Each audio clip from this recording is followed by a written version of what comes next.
Olá pessoal, meu nome é Gustavo e a ciência é o desejo de conhecer as causas. Olá, eu sou Karine e eu tava pensando aqui o que seria de nós sem a ciência. Oi, gente, meu nome é Michelle.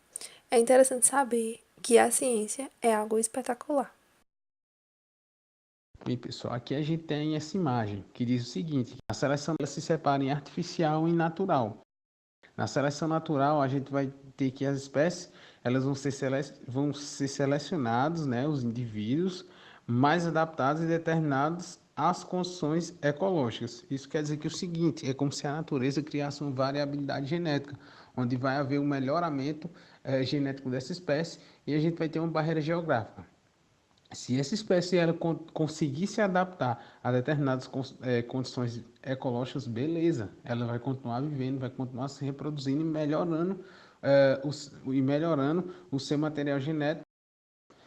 E a seleção artificial, a gente tem a presença do homem. Um exemplo a gente tem aqui é as raças dos cachorros, no caso que seria para um melhoramento, mas aí já seria através do homem, já teria a intervenção do homem. Há séculos o ser humano ele vem esculpindo a natureza, criando novas espécies e extinguindo as outras.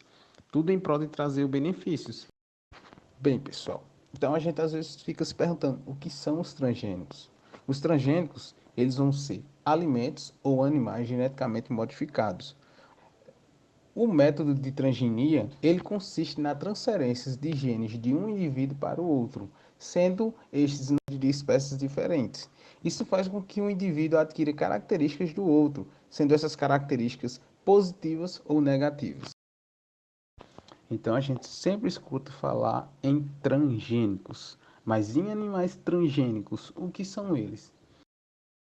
São poderosas ferramentas atualmente de pesquisa para descobertas e desenvolvimentos de novos tratamentos para várias doenças humanas. Além disso, a transgenia em animais de grande porte ela representa uma importante aplicação na biotecnologia.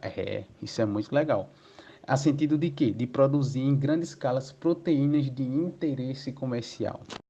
Bem, o nosso primeiro exemplo de um animal transgênico seria o mosquito da dengue. A Oxitec, ela realizou vários testes de campo em Juazeiro, na Bahia, com a Aedes aegypti, que é o transmissor da dengue.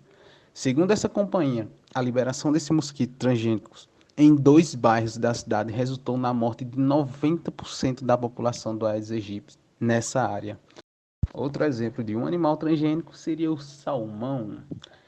Uma empresa americana de biotecnologia ela desenvolveu o primeiro peixe geneticamente modificado para o consumo humano, que foi o salmão. O salmão ele é uma espécie selvagem encontrada no Atlântico. E o que é que aconteceu? Eles fizeram a implantação de genes de outros peixes e do enguia.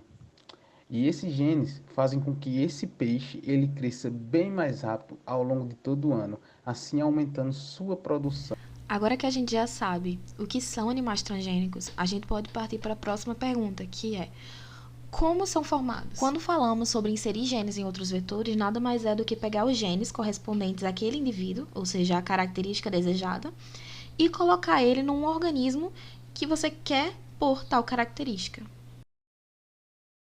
Atualmente, nós temos vários métodos para fazer esse tipo de processo. Então, basicamente, vai depender do tipo de modificação genética que você quer realizar.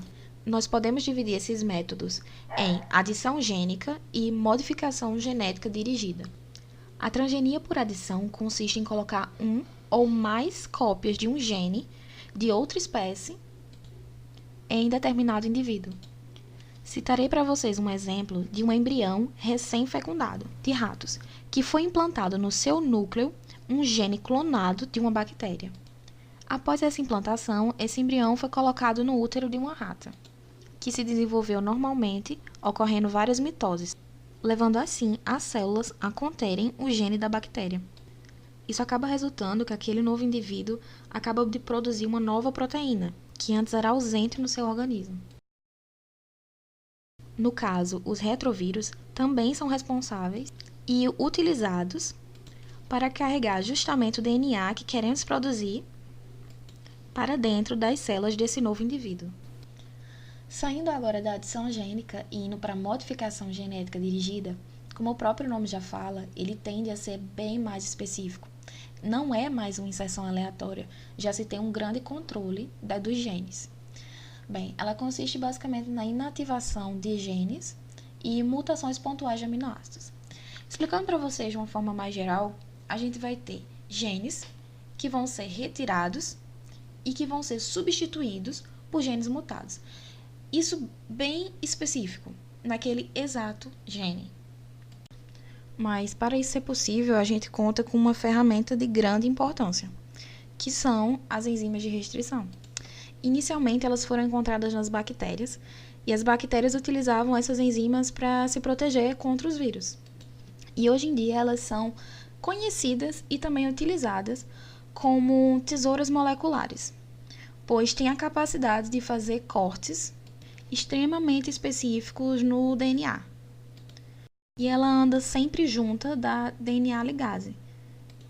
Pois, claro, não teria lógica a gente cortar uma fita de DNA se não tivesse ninguém que fosse lá juntar elas depois.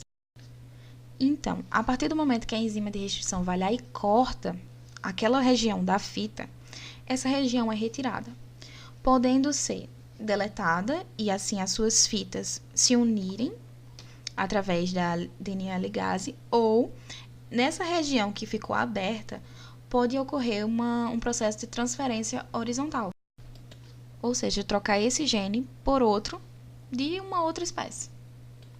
E esse processo deu origem a uma técnica que a gente conhece hoje por DNA recombinante, que foi uma das primeiras técnicas a serem utilizadas, tanto que um dos primeiros organismos geneticamente modificados foram as bactérias, que receberam o gene da insulina humana, que acabam produzindo a insulina necessária para que os diabéticos possam aplicar. Vale a pena falar para vocês uma nova técnica que está sendo utilizada para a produção de animais transgênicos. Essa técnica se chama CRISPR. Ela surgiu a partir da observação do sistema imune das bactérias, porque elas registravam no seu próprio genoma os segmentos de DNA dos vírus. E isso acabava auxiliando elas, porque quando o vírus atacava ela de novo, ela ativa uma enzima chamada Cas9, que é uma enzima de restrição. Então, ela vai lá e vai reconhecer o segmento e vai cortar facilmente. Sendo assim, esse segmento ele pode ser deletado ou ele pode ser substituído. Essa ferramenta acabou sendo editada por outras duas pesquisadoras, certo? Que queriam editar para que esse sistema reconhecesse agora qualquer partícula de DNA que elas quisessem. Existem algumas vantagens e também algumas desvantagens que ocorrem em animais transgênicos, que são animais modificados geneticamente. Algumas vantagens são que os animais transgênicos podem servir como possibilidade para transplantes em seres humanos. Outra vantagem é que ocorre uma maior produção de derivados animais. E uma terceira vantagem é que é possível escolher e adicionar novas características com maior precisão nos animais, buscando uma redução nos tratamentos veterinários e em suas necessidades alimentícias. Em contrapartida, existem algumas desvantagens que estão presentes nesses mesmos animais transgênicos. A primeira desvantagem é que pode ser afetada a saúde do animal. Uma outra desvantagem é que os animais modificados podem danificar a estrutura ecológica de determinado hábitat. E a terceira e última desvantagem é que podem causar danos na saúde do homem, transferindo sua resistência para micro-organismos patológicos, como bactérias que causam infecções. E com isso, nós concluímos